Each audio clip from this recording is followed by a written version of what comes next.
수요일에 나온 여러분을 주의 이름으로 축복하고 환영합니다. 그래서 귀한 말씀의 은혜가 여러분에게 있기를 믿고 바랍니다. 우리가 말씀을 준비하면서 이런 마음이 듭니다. 뭐냐면 첫 단추를 잘 끼웠을 때 그 다음 이후의 그 과정들이 순적한 것처럼 우리가 지난주 말씀을 통해서 예수님께서 이 땅에 오신 이유가 율법을 폐하러 오신 것이 아니라 그 율법을 완전케 하려 오셨다라는 그 말씀을 우리가 배웠습니다. 그 말씀을 배움으로 인해서 마치 첫 단추를 잘 낀 것처럼 지난주 말씀도 그렇고 오늘 말씀도 그렇고 또 이외의 모든 말씀들이 이제 바르게 이해되고 또 해석되어지는 그러한 순적한 은혜를 우리가 이제 갖게 되었습니다. 그래서 오늘 본문도 이러한 관점으로 볼 때 결코 어렵지 않다는 것을 말씀을 드립니다. 27절에 또 간음하지 말라 하였다는 것을 너희가 들었으나 라고 이렇게 시작합니다. 간음하지 말라. 제 10계명 가운데 제 7계명의 말씀입니다. 간음하지 말라. 그리고 이 7계명을 어기는 자는 사형에 처하리라 라고 이렇게 말씀되어 있습니다. 특별히 레위기 20장을 보면은 반드시 죽여야 할 죄의 항목들이 나옵니다. 첫 번째가 뭐냐면 우상숭배입니다. 그것도 특별히 자식을 제물로 바치는 그런 인신제사를 하는 그런 이교도의 행위를 하는 것에 대해서 반드시 죽일지니 이렇게 명령합니다. 이유가 뭐냐면 하나님의 공동체 안에는 그러한 이교적인 우상숭배의 죄가 들어올 수 없기 때문에 그렇습니다.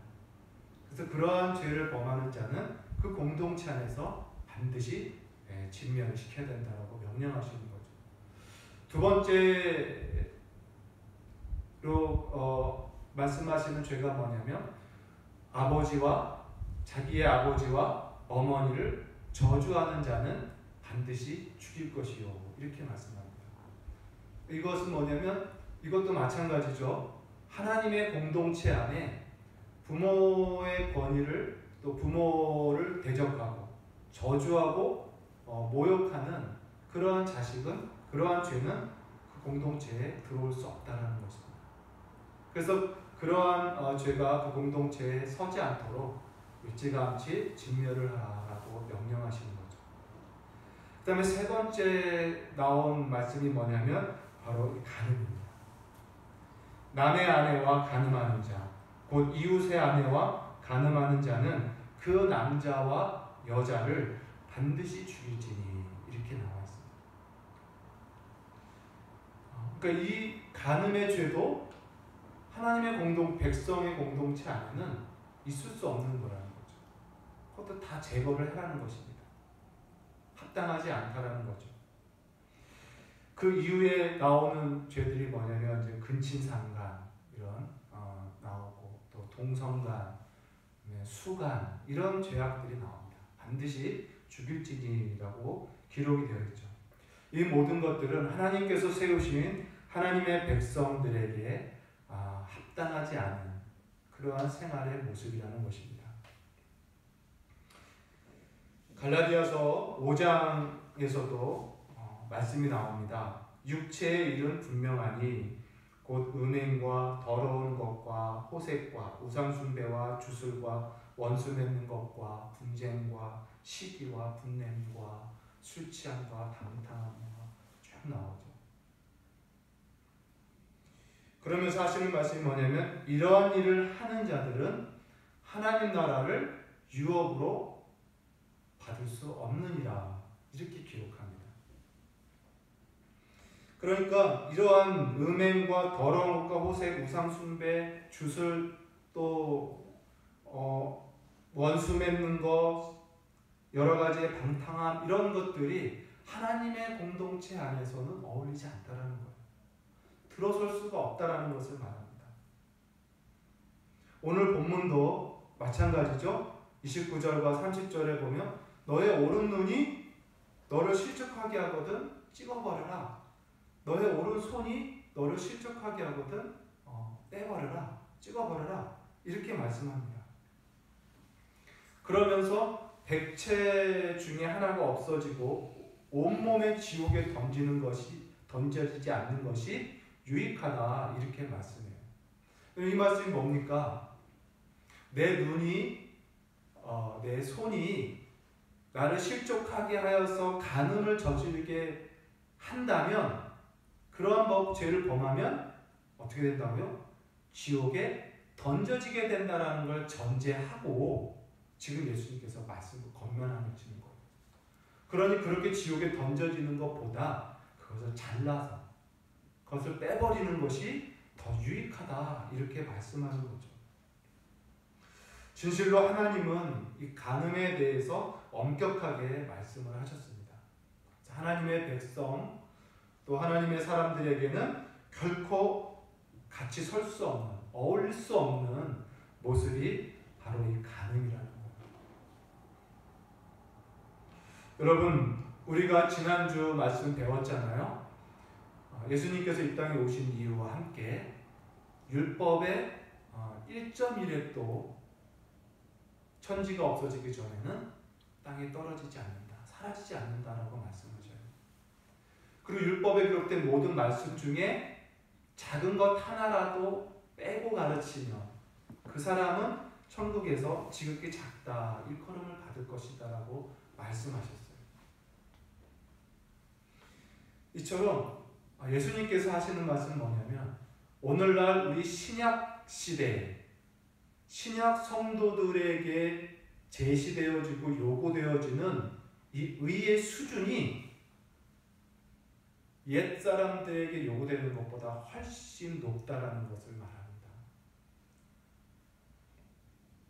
그래서 바리새인들의 너희의 의가 바리새인과 서기관의 의보다 낫지 아니하면 뭐라고 말씀합니까? 천국에 들어갈 수 없느니라.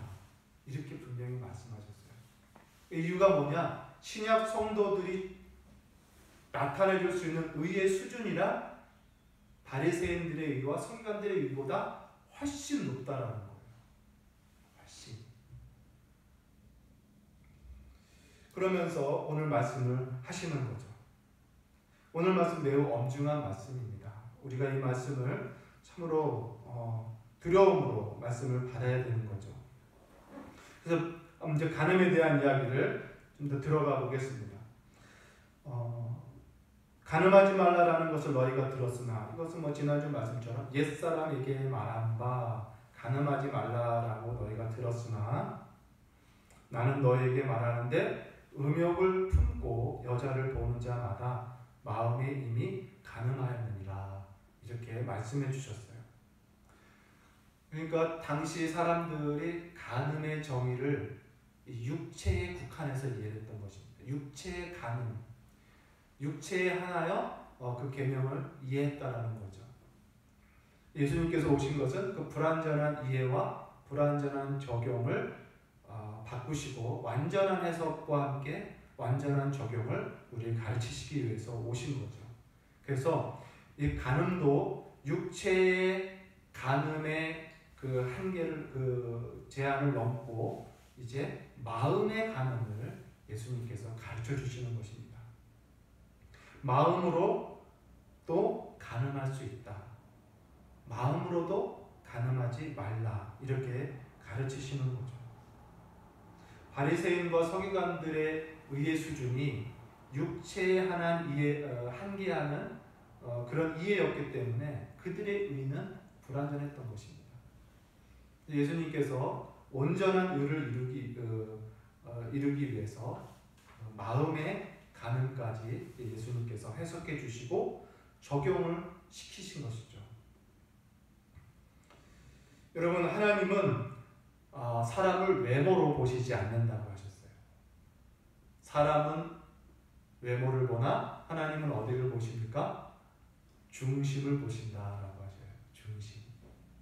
그래서 우리 신자들은 이 중심에 주의하는 신앙의 모습이 있으셔야 됩니다.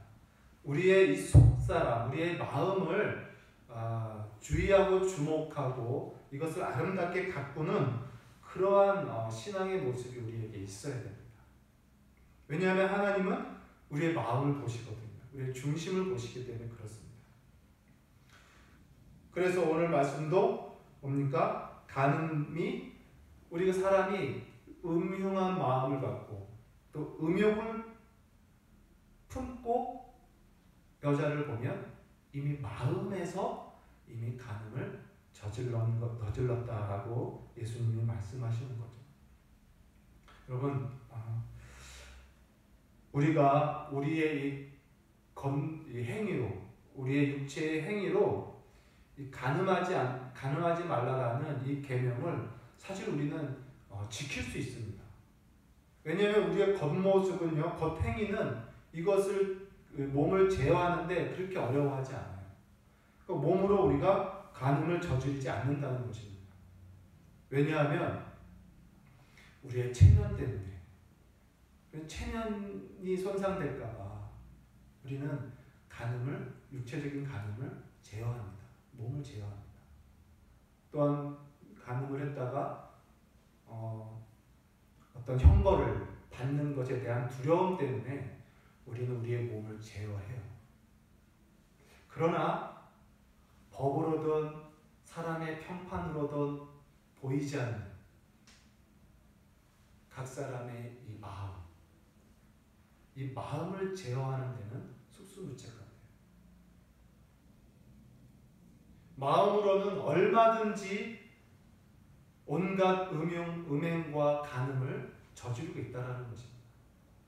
이 몸뚱아리는 그 두려움과 체면 때문에 잘 제어하고, 그래서 스스로를 나름대로 상당히 도덕적인 사람으로 자위하면서 살아가지만 마음으로는 온갖 음행과 음란과 그 음흉함을 품고 살아갈 수 있다는 것입니다. 오늘 말씀처럼 음욕을 품고 여자를 바라보는 것, 음욕을 품고 남자를 바라보는 것입니다. 그것이 지나가는 사람이든 이웃의 아내든 이웃의 남편이든 그렇게 보는 것 모두가 마음으로 이미 간음하였느니라 라고 예수님이 말씀하셨어요. 다윗의 그 범죄 중에 밧세바를 간음한 사건이 있잖아요. 밧세바의 간음 사건은 어떻게 이루어집니까? 그가 목욕하는 여인을 이렇게 눈으로 보면서 음욕을 품고 있었던 거예요. 목욕하는 여인의 모습을 보면서 음욕이 부를 듯 일어나서 그를 불러온 겁니다. 그리고 그를 간음한 거죠. 이처럼 우리 사람들의 문제는 마음에 있습니다. 마음. 우리가 마음을 어떻게 지키느냐가 매우 중요합니다. 그래서 예수님의 교훈은 이런 외적인 어떤 경건의 모습이나 이런 겉모습을 삼가하는 그러한 인간의 행위에 대해서 만족하는 것을 거부하시고 우리의 내면, 우리의 마음의 경건을 오늘 교훈하시는 거예요. 우리의 마음이 거룩하고 순결하기를 주님은 원하시는 것입니다. 그래서 성경에 무릇 마음을 다스리는 자가 성을 빼앗는 자보다 낫다. 무릇 지킬 만한 것이 있으나 더욱 지킬 것은 마음이니 생명의 근원이 이에서 나니라. 사람은 외모를 보나 하나님은 그 중심을, 그 마음을 보느니라 이렇게 분명히 말씀하셨습니다. 여러분, 저번에도 말씀드렸지만 우리의 신앙, 저와 여러분의 경건성을 지키고 성숙해 가는 데 있어서요, 우리의 마음을 주목하시기 바랍니다. 우리의 마음에 잘 살피시고 우리의 마음을 성숙시키시는 그런 신자가 되기를 바랍니다. 그래서 그것을 위하여 너의 오른 눈이 너를 실족하게 한다면, 오른 눈이 너의 마음을 실족하게 한다면 빼어버리는 게 낫고, 너의 오른손이 너의 마음을 실족하게 한다면 찍어버려라 라고까지 말씀하시는 거예요. 그러니까 눈으로 음욕을 부릴 듯하게 일으키는 데서 네 눈을 사용한다면 그것을 빼버리라는 거죠. 음욕을 일으키는 데 너의 오른손이 사용되고 있다면 그걸 찍어버리라는 것입니다. 그것이 낫다라는 것입니다. 여러분, 우리의 마음을 주목하는, 그리고 마음을 잘 지키는 성도가 되시기를 바랍니다. 그러면 이 마음이 무엇인가? 마음이 무엇인가? 아마 이렇게 질문하면 다 나름대로 마음이 무엇인지 다 정의를 갖고 계시고 대답도 하실 수 있을 거예요. 다 생각이 있으십니다. 네, 맞습니다. 그것입니다. 여러분이 생각하는 것이 그 마음이 바로 그 마음입니다. 그러나 오늘 본문을 통해서 좀 더 쉽게 또 적용이 좀 우리에게 쉽게 되기 위해서 이 마음을 이렇게 표현할 수 있겠어요. 마음을 생각의 영혼의 자소다, 인격이다, 지정이가 공작하는 장소다, 여러 가지로 말할 수 있지만 여기서 말하는 마음을 보이는 겉사람과 반대되는, 아무도 보지 못하는, 나만 보고 있는 나의 속 내면, 나의 속 자아, 이렇게 이해하시면 되겠어요.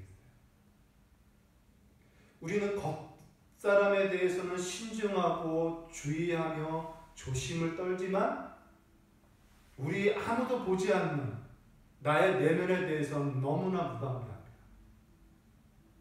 너무나 방종적이고 너무나 관대하고 제한되지 않는 아주 그러한 모습을 보게 돼요. 여러분, 이렇게 고삐 풀린 망아지처럼 뛰노는 우리의 내면을 어떻게 제어할 수 있을까?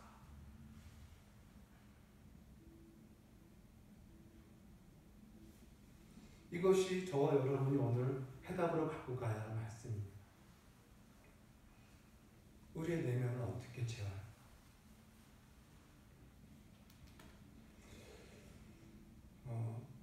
똑같은 방법으로 적용할 수 있겠어요.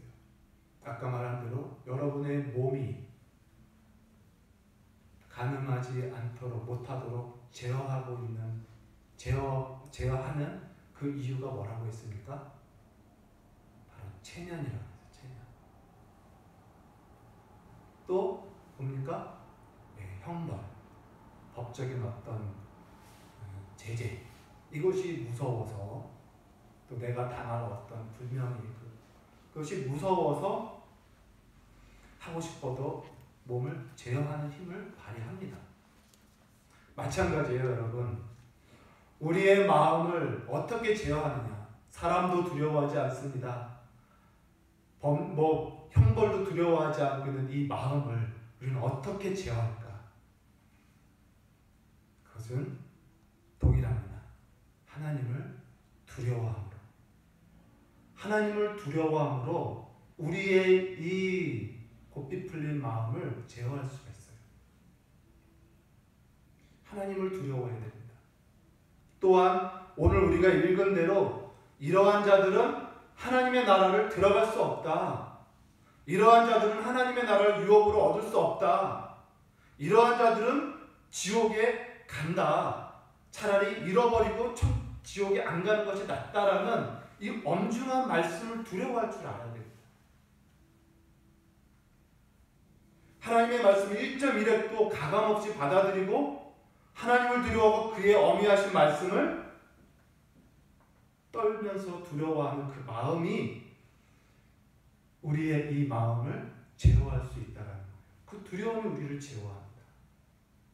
오늘날 많은 신자들이, 우리 지난 주일도 말씀하셨지만, 내가 은혜 아래 있다, 죄 아래 있지 않다, 나는 모든 죄사함을 받았다 라고 이러한 말씀으로 이 복음의 진리 안에서 우리가 잘못된 죄성을 발휘하여 하나님의 거룩한 말씀을 왜곡시키는 거예요. 그래서 어떻게 합니까? 은혜 아래 있었으니 죄를 지어도 되지 않겠느냐라는 이러한 지경에 가는 거예요. 하나님을 두려워하는 마음이 완전히 사라졌습니다. 은혜로 구원받았다라고 하나님을 두려워하고 경외하는 마음이 사라지는 시대가 되어버렸어요. 그러니 하나님의 말씀에 대한 두려움도 다 사라져버렸습니다. 이러한 마음으로 어떻게 우리가 우리의 마음을 제어할 수 있겠어요? 사회법보다 못한 수준이 되어버린 거예요. 국가법보다 못한 그런 형편이 되어버린 거예요. 우리 신자들이, 하나님의 백성들이 하나님의 말씀을 너무나 가볍게 여기고 만만하게 여기는 그러한 태도가 오늘날 우리들의 모습이라고 생각합니다. 여러분, 예수님은 분명히 말씀하셨습니다. 가늠하지 말아라.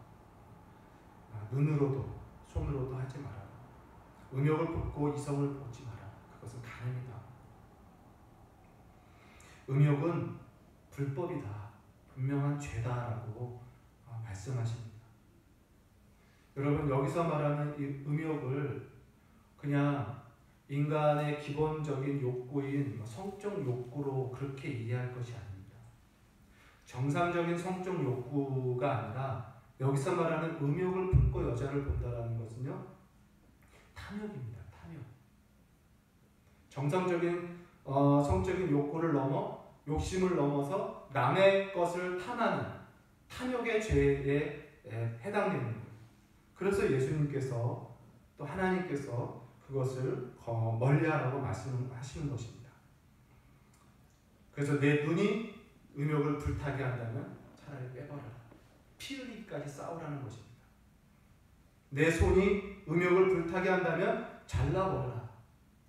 피 흘리기까지 싸우라는 것입니다. 여러분, 빼고 뽑고 자르고 무슨 의미일까요? 즉시 음욕이 일어나면 즉시 피하라는 거예요. 즉시 단절해버려라. 즉시 외면하라. 즉시 거절하라. 이런 의미가 있어요. 그러한 단단한 마음으로 이 죄악을 금하고 이기고 거부해야 된다는 것을 말씀하고 있어요. 여러분, 왜 하나님께서 이 음욕에 대한 이 경계의 말씀을 이렇게 무섭게 하실까요? 많은 죄도 있겠지만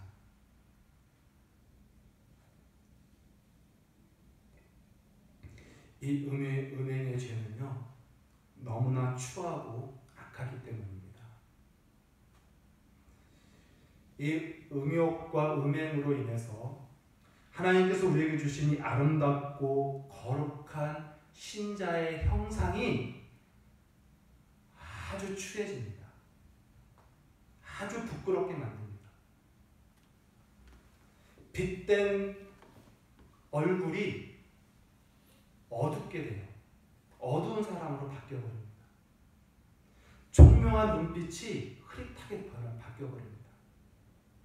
지혜와 지식이 사라지고 명철과 총명이 사라지고 희미한 사람으로 돼요. 이게 음욕입니다. 이 음란이 얼마나 무서운지 몰라요.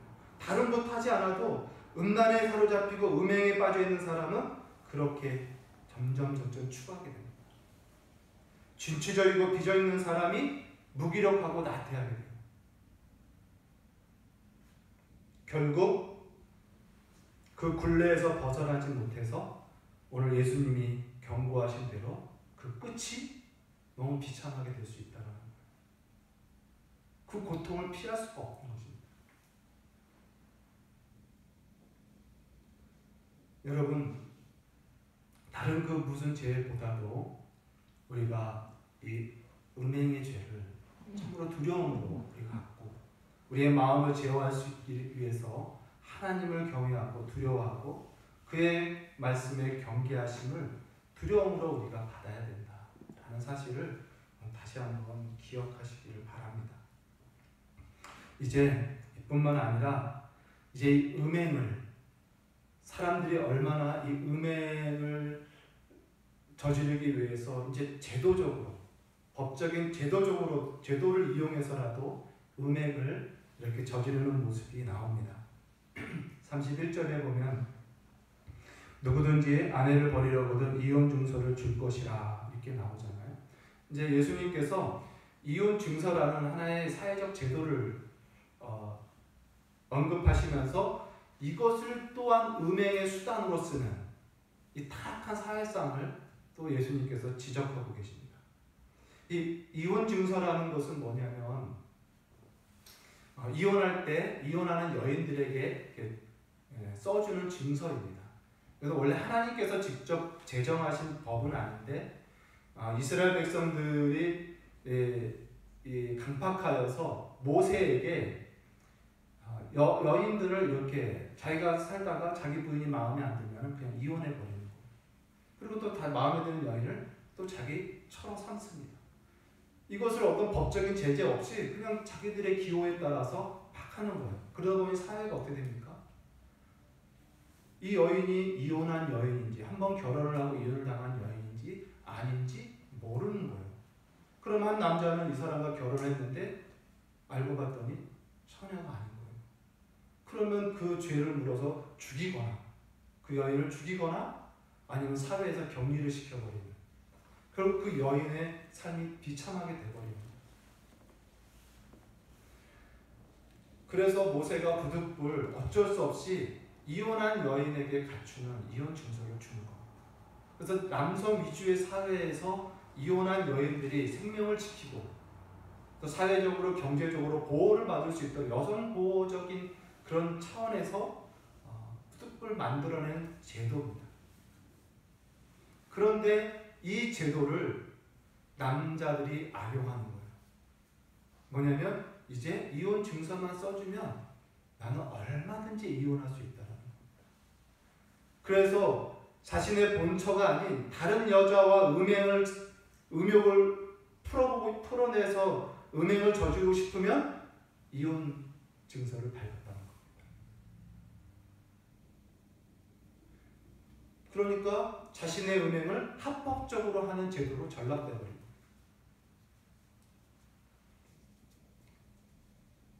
그래서 예수님께서 아내가 특별히 음행한 이유도 없는데 아내를 내버리면 그 아내를 가늠하게 만드는 것이고 그 여자에게 장가드는 자도 또한 알지도 못하고 가늠하게 되는 그러한 악순환을 범하게 된다라고 말씀하시는 겁니다. 이처럼 사회도 사람들이 자신의 이것을 합법적으로 이 음행을 가볍게 여기는 문화를 너무나 많이 만들었다라는 거예요. 이게 죄에 대한 현상이죠. 오늘날 우리나라는 어떻습니까? 우리가 살고 있는 이 나라도 마찬가지입니다. 제도적으로 법적으로 얼마나 자신의 음욕을 풀어내기에 딱 좋은 시대를 만들었는지입니다. 성개방 시대를 이제 선언하고 아예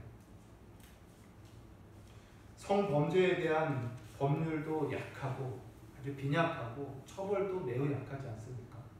요즘에 너무나 많이 뉴스상에 나오는 그런 아주 무서운 이야기들이 많잖아요.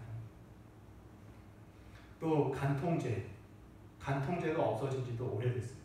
예수님은 가늠한 자는 남자나 여자나 함께 죽이라고 말씀까지 하셨는데 간통죄가 이제는 우리나라에서 없어졌어요. 간통죄를 죄로 보지 않는 것입니다.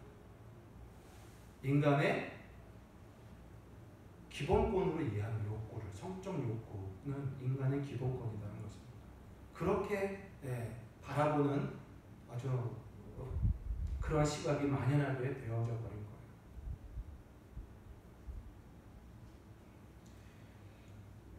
형법으로는 자유롭고 민사적으로나 손해상만 해결하는 그런 지경이 되어버렸습니다.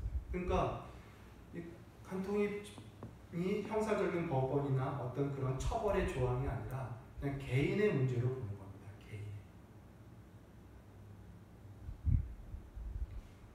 그러다 보니 어떻습니까? 오늘날 너무나 많이 인터넷상에서의 그런 음란물뿐만 아니라 여러 가지 모임도 많아요. 무슨 밴드, 동호회 하면서 자기 부인 외에 다른 여자친구를, 자기 남편 외에 다른 남자친구를 하나씩 사귀는 그런 시대가 되어버렸어요. 너무나 쉽게 만나고 헤어질 수 있는 그러한 환경의 문화 분위기가 돼버렸다는 거죠.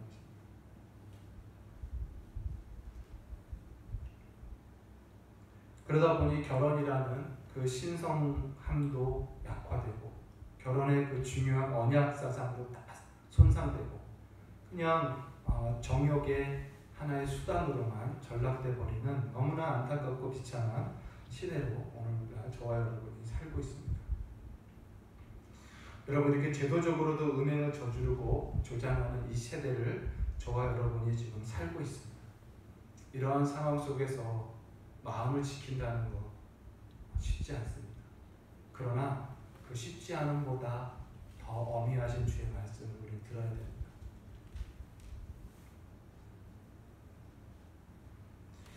여러분, 이 음행의 죄악성을 우리는 어떻게 극복할 것인가?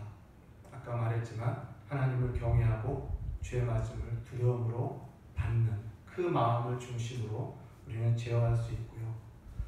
또 보다 우리가 잘 실천할 수 있는 것 내용 중에 하나가 뭐냐면 이 우리 마음속에 일어나는 이 음욕을 당연한 것으로 여기지 마십시오. 그리스도인들 안에 거룩한 사람 안에 일어나는 이 음행의 욕구를 간대하게 봐서는 안 됩니다. 우리가 이러한 음란한 마음이 내 마음에서 일어나는 것에 대해서 그냥 편안한 마음을 가지면요, 그 음란은 그 즉시 뿌리를 내려버려요. 제 마음에 그 즉시 뿌리를 내리고 넓은 자리를 차지해버립니다. 저의 마음과 생각에. 그래서 헤어나기가 어려워요. 점점점 빠져들게 돼 있습니다. 그렇기 때문에 이러한 거룩한 성령을 받은 우리는 이러한 마음이 일어날 때 관대함이 아니라 오히려 즉시 놀라야 됩니다. 활짝 놀라는 걸 놀라야 돼요. 두려워하면서 크게 놀라야 됩니다. 마치 길을 걸어가다가 갑자기 산불을 만났을 때처럼 놀라야 돼요.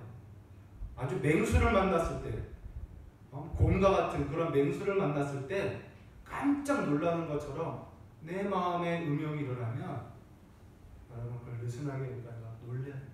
그래서 막 사이렌을 울리고 경고등을 켜고 위험하다 이렇게 막 내 안에서 놀라야 돼요. 경각심이 막 일어나야 됩니다. 그리고선 즉시 피해야 되죠. 산불이 다가오는데 도망가는 것처럼. 맹수가 버티고 있는데 그 자리를 뛰쳐나가는 것처럼 그 현장을 즉시 피해야 돼요.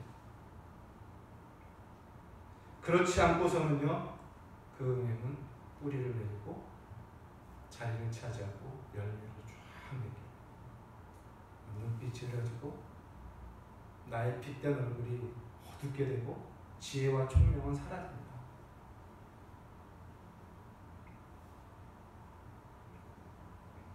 요셉, 보디발의 아내가 얼마나 그를 유혹했습니까?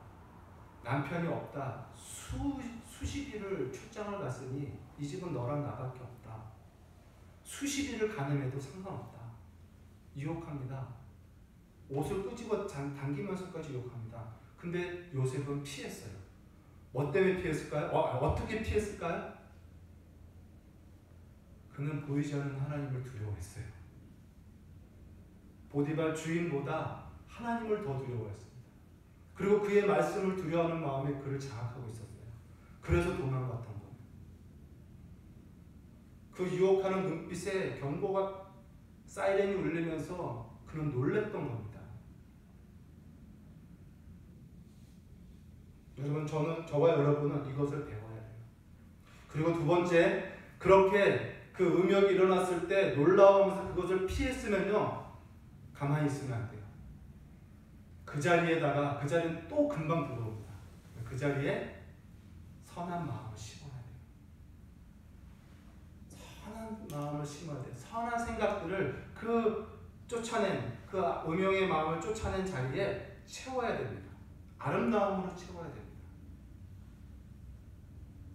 그래서 빌립보서 4장 8절 말씀에 보면 우리가 잘 아는 말씀이죠. 사도 바울이 빌립보 성도들에게 권면하는 말씀입니다. 끝으로 형제들아 무엇이든지 참되며 무엇이든지 경건하며 무엇이든지 옳으며 무엇이든지 정결하며 무엇이든지 칭찬할 만하며 덕이 되고 기립이 될 만한 것을 생각하라.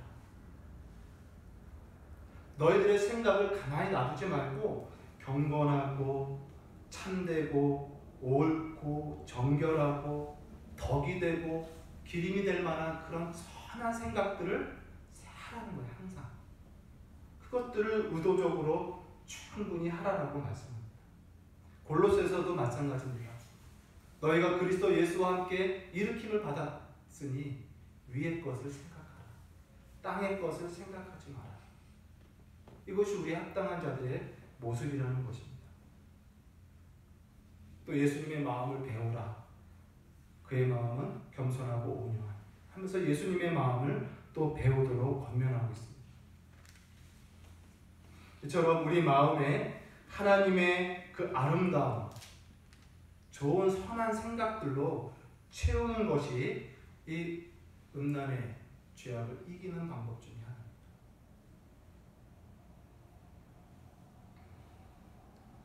여러분, 우리가 문화활동 같은 거 좋아하잖아요. 아름다운 그림을 보고도 보면 그 자리를 떠나지도 못하고 한참 보잖아요. 좋은 아름다운 노래를 부르면 그 여운이 얼마나 좋습니까? 사람은 아름다움을 보면 머물고 싶은 게 있어요. 사람은 근본적으로 아름다움을 좋아합니다. 하나님의 아름다움을 여러분 다 생각하세요. 하나님이 얼마나 아름다우신 분이십니까?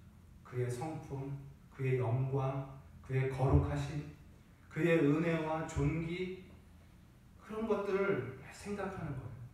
하나님의 아름다운 성품을 생각하는 거예요. 그래서 다른 곳으로 즐거워했던 이 음란이 주는 그 쾌락보다 더 큰 즐거움으로 그 음란의 유혹을, 그 쾌락을 이길 수 있는 거예요. 두려움은 또 다른 두려움으로 이긴다고 하는 것처럼 이 즐거움도 쾌락도 다른 즐거움으로 얼마든지 이길 수 있습니다. 하나님을 즐거워하고 하나님의 형상을 생각하고 그 기뻐하는 마음으로 우리는 이 육체의 정욕과 이런 음란한 것을 이길 수 있다는 것을 말씀드립니다. 여러분, 이처럼 우리의 생각의 자리, 이 죄를 생각하는, 이 끊임없이 음욕을 뿜어내는 이 생각들을, 죄의 사고방식을 여러분 이기는 방법은 은혜의 사고들을 많이 하는 겁니다. 은혜의 사고. 은혜의 사고방식이 무성할 때 이 죄의 사고들이 일으키는 그러한 모든 범죄들을, 그 타락을 우리는 이길 수 있다는 것입니다. 은혜의 사고가 풍성한 사람은요, 하나님의 진리의 은총, 아름다움, 거룩하심, 성령의 그 순결함, 이런 것들을 생각하니 그 사람의 내면에도 이런 아름다운 향기가 나는 겁니다. 여러분, 내 마음에 무엇을 채우느냐, 나의 생각에 무엇을 채우느냐 매우 중요합니다. 여러분의 하루 일과를 한번 살펴보십시오. 오늘 여러분의 마음은 무엇으로 채웠으며 여러분의 생각은 무엇으로 채웠습니까? 말씀을 맺습니다. 청교도 신학자 중에 유명한 존 오웬이라는 신학자가 있습니다. 그분이 사람들의 이 겉과 내면의 이 위선에 대해서 경고를 하면서 이렇게 말씀합니다. 신앙의 모든 배교의 시작은 바로 이 위선에서부터 비롯된다. 그럼 사람이 바로 배교하는 거 아니에요.